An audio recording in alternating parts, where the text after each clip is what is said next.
Hi guys, इस video में एक क्वेश्चन करेंगे pair with given sum in two sorted matrices. ठीक है, तो इसका एक इजियर वर्जन हुआ क्वेश्चन का।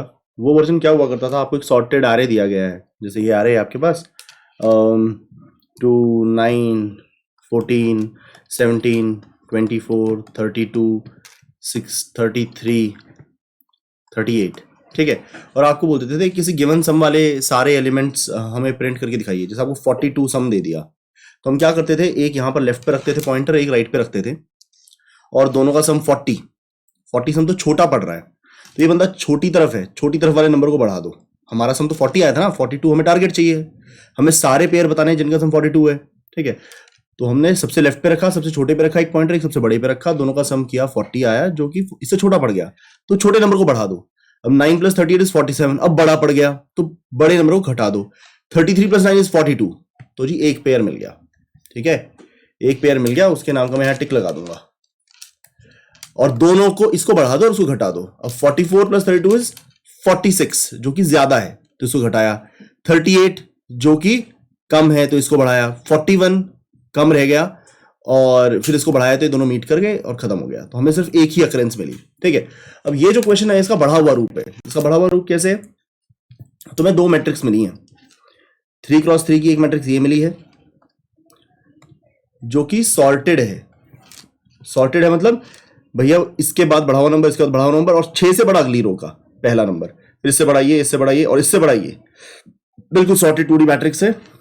ठीक है, और दूसरी मैट्रिक्स भी सॉर्टेड है, 2 मैट्रिक्स मिली है, ये दूसरी मैट्रिक्स है, और ये भी सॉर्टेड है। 2 से बड़ा 4, 4 से बड़ा 7, 7 से बड़ा 9, 9 से बड़ा 10, 10 से बड़ा 12, 12 से बड़ा 13। ठीक है, और आपको बोला 21 सम टारगेट दे दिया, 21 सम के सारे पेयर्स बता दो कितने पेयर्स हैं। ठीक है, अब इसकी कई अप्रोच हैं। एक तो सिंपल अप्रोच है, बाहर इसका बाहर फॉर में फॉर चला दो, और अंदर इसका फॉर में फॉर चला दो, और जब पेयर का सम टारगेट के बराबर हो तो प्रिंट भी कर दो, तो n⁴ हो जाएगी कंप्लेक्सिटी। सबसे स्टूपिड अप्रोच। तो उससे बेटर अप्रोच पता है क्या है, एक जो अप्रोच हम हैश मैप हीप में इस प्रॉब्लम को सॉल्व कर रहे हैं, तो हम वो अप्रोच इस्तेमाल करेंगे। पहले को लूप लगाते हुए इसके हर एलिमेंट को हैश मैप में भर लो, हैश सेट में भर लो। हैश सेट में 1 भी डाल लिया, 5 भी डाल लिया, 6 भी डाल लिया, 8 भी डाल लिया, 10 भी डाल लिया, 11 15 16 18 हैश सेट में भर लिए ये सारे। ठीक है, अब इसमें लूप लगाएंगे, हमारा टारगेट है 21, इसमें लूप लगाएंगे। ठीक है, और जो एलिमेंट होगा ना, जब भी ये एलिमेंट आएगा तो हम पता क्या चेक करेंगे कि हैश सेट में टारगेट माइनस दिस पड़ा है कि नहीं पड़ा। देखते हैं, जैसे 2 पर आए तो टारगेट -2 = 19, हमने देखा हैश सेट में 19 है कि नहीं। अगर हैश सेट में 19 होता ना, तो 19 पहले एरे ने दिया होता, और 19 + 2 21 हो जाता, पर उसमें 19 था नहीं, तो कुछ नहीं हुआ। 4 के लिए हम 17 चेक करेंगे, 17 मिला नहीं। 7 के लिए हम 14 चेक करेंगे, मिला नहीं। 9 के लिए हम 21 - 9 12 चेक करेंगे, 12 भी नहीं मिला।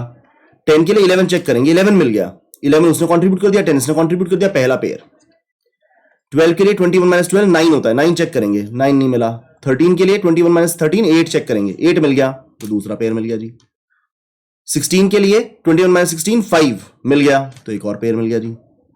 20 के लिए 21 - 20 1 होना चाहिए उधर, तो 1 उसने कंट्रीब्यूट किया, 20 इसने कंट्रीब्यूट करा, तो एक और मिल गया। तो हैश सेट्स अगर करेंगे, पहले को पार्स करके हैश सेट इसमें भर लें, दूसरे को पार्स करके टारगेट माइनस नंबर को देखें हैश सेट में पड़ा है कि नहीं पड़ा है। अगर ये करंट नंबर के लिए ये करंट नंबर हो गया 1, इसका नाम लेटर से वैल है। टारगेट माइनस वैल्यू अगर हैश सेट में ऑलरेडी पड़ी हुई, तो इसका मतलब टारगेट माइनस वैल्यू उधर से आई, वैल्यू इधर से आई, और हो गया पेयर पूरा।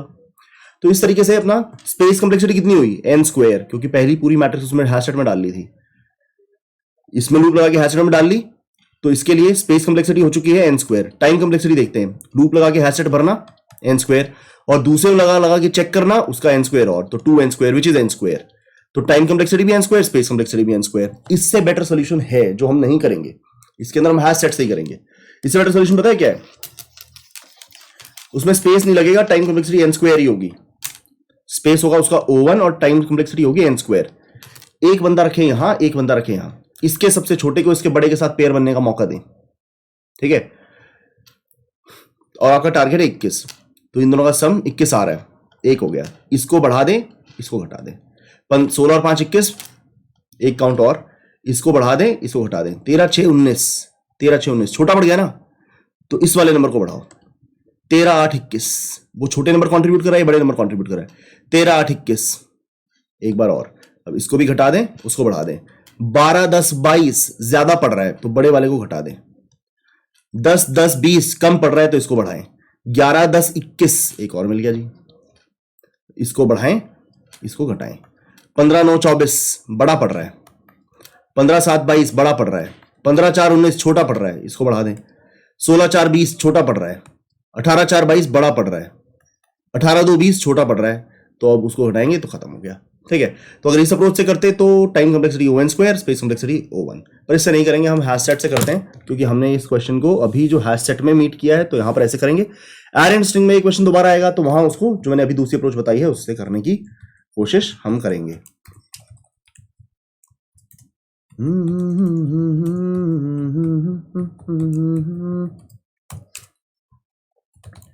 तो मैट्रिक्स 1 में लूप लगाते हुए हम इसको भर लेंगे।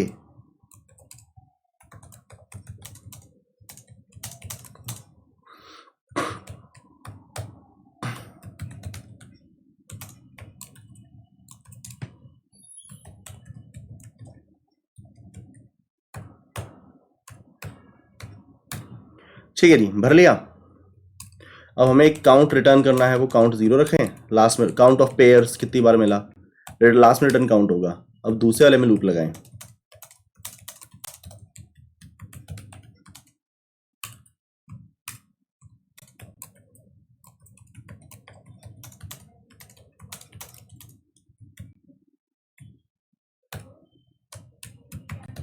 ये दूसरे वाले में हमने लूप लगाया। तो अब देखते हैं ढूंढना क्या है, सेट में क्या होना चाहिए। हमारा नंबर क्या है यहाँ पर, वैल। ठीक है, num2 ऑफ ij।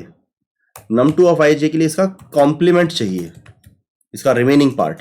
वो कैसे मिलेगा, k माइनस वैल। अगर k माइनस वैल सेट में हुआ, मतलब सेट अभी क्या कंटेन करता है, सेट तो पहली मैट्रिक्स के बंदे कंटेन करता है।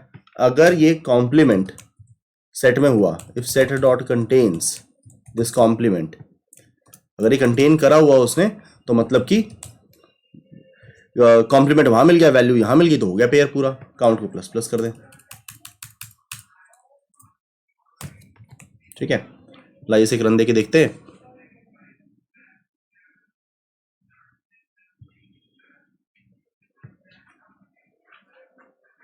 रॉन्ग आंसर आया, 2 टेस्ट केस फेल हो गए। तो मैंने कुछ गलत किया है क्या, देख लेते हैं भाई। तो ये टेस्ट केस था, एक ऐसे बड़ा सा टेस्ट केस था। ओके, और एक्सपेक्टेड आंसर था इसके लिए 11 और हमारा आउटपुट आया 10। कोई एक पेयर हम मिस आउट कर गए, तो क्या वजह हो सकती है भाई, क्या लूप पूरा नहीं चलाया, सोचते हैं कि क्या वजह हो सकती है। हाँ जी, मिस्टेक मिल गई। ये देखो पहली मैट्रिक्स में ना 9 9 9 3 बार है, तो ये 9 मतलब देखो ना, अगर ऐसा होता, मैं इसको अभी दिखाता हूँ आपको। एक मिस्टेक हुई है मुझसे, मैंने सोच लिया कि सारे एलिमेंट डिस्टिंक्ट होंगे, तो गड़बड़ हो गई। ठीक है, अगर यहाँ पर 1 1 और 1 3 बार होता, ये तीनों 1 20 के साथ मिलकर 21 बनाते, तो सिर्फ 1 का होना काफी नहीं है, मतलब 1 एक कंट्रीब्यूट नहीं करेगा, 1 3 पेयर्स कंट्रीब्यूट करेगा। तो मुझे हैश सेट की जगह ना हैश मैप बनाना पड़ेगा, फ्रीक्वेंसी मैप बनाना पड़ेगा। ठीक है, integer equal to new hash map, और यहाँ पर मुझे इसका नाम मैं मैप रख लेता हूँ। आपको आई होप की बात समझ में आई है। और ये 3 बार 1 है कि नहीं है, ये 3 बार जो 1 है हैश सेट में, तो ये एक ही बार आता, और 1 और 20 मिलके एक ही पेयर बनाता, वैसा नहीं है। तो मैं ये वाला केस लेके चलता हूँ। लेट अस से हमारे पास मैं कुछ एलिमेंट्स इसमें चेंज करना चाहूँगा, तो कर देता हूँ वो चेंज।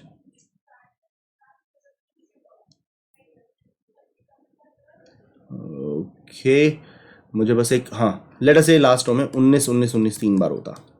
ठीक है, तो हैश सेट से बात नहीं बनेगी, इंस्टेड हम इसको ट्रैवल्स करके ना हैश मैप भर लेंगे, फ्रीक्वेंसी मैप। 1 की फ्रीक्वेंसी 1, 5 की फ्रीक्वेंसी 1, 6 की फ्रीक्वेंसी 1, 8 की फ्रीक्वेंसी 1, 10 की फ्रीक्वेंसी 1, 11 की फ्रीक्वेंसी 1 और 19 की फ्रीक्वेंसी 3। अब इसको पार्स करके देखेंगे इसका कॉम्प्लीमेंट इसमें कितनी बार है। 2 के लिए अगर 21 टारगेट है तो 19 इसमें 3 बार है, तो सीधा काउंट आपका 3 हो जाएगा। इस 19 के साथ 2 भी, इस 19 के साथ भी और इस 19 के साथ भी, एक बार नहीं बढ़ेगा। 4 के लिए 17 इसमें कितनी बार है, एक बार भी नहीं है। 7 के लिए 14 इसमें कितनी बार है, नहीं है। 9 के लिए 12 इसमें कितनी बार है, नहीं है। 10 के लिए 11 इसमें कितनी बार है, एक बार है, तो 11 इसमें एक ही ऐड कराएगा। अगर 11 भी 2 बार होता तो वो 2 ऐड करवाता है यहाँ पर, ठीक है। तो इंस्टेड हम हैश सेट के बजाय हैश मैप इस्तेमाल करेंगे तो हमारे लिए फायदा रहेगा। तो पुट और फ्रीक्वेंसी मैप मैं बना रहा हूँ, तो गेट और डिफॉल्ट फंक्शन यूज करूंगा, जो मैं काफी बार आपके सामने यूज करता रहा हूँ। तो आई होप आपको वो तो समझ में बहुत आराम से आता ही है। तो गेट और डिफॉल्ट +1 सॉरी, ठीक है। तो ये हमने फ्रीक्वेंसी मैप बना लिया। अब यहाँ पर हम देखेंगे मैप डॉट कंटेन्स की। अगर मैप कंटेन्स की करता है कॉम्प्लीमेंट को, तो एक बार नहीं ऐड करेंगे उसको, जितनी बार वो कंटेन करता है कॉम्प्लीमेंट को उतनी बार हम यहाँ पर ऐड करेंगे, ठीक है। तो आई थिंक अब हमारे अब भी चलना चाहिए, चलाकर देखते एक बार। सबमिट करेंगे तो उम्मीद करता हूँ करेक्ट आंसर आएगा, करेक्ट आंसर। तो उम्मीद करता हूँ आपको मेरी दोनों अप्रोच समझ में आई होंगी। जो मैंने यहाँ मिस्टेक करी थी वो भी समझ में आई होगी, और जो 2 अप्रोच बताई हैं, एक हैश मैप वाली और उससे पहले जो अप्रोच बताई थी जो सिर्फ 2 पॉइंटर्स को यूज करके करी थी, वो भी समझ में आएगी। उस अप्रोच को हम एरेज में करेंगे। यहाँ पर हमने हैश मैप से सोच के दिखाया है। मिलते हैं अगले सवाल में। Thank you very much.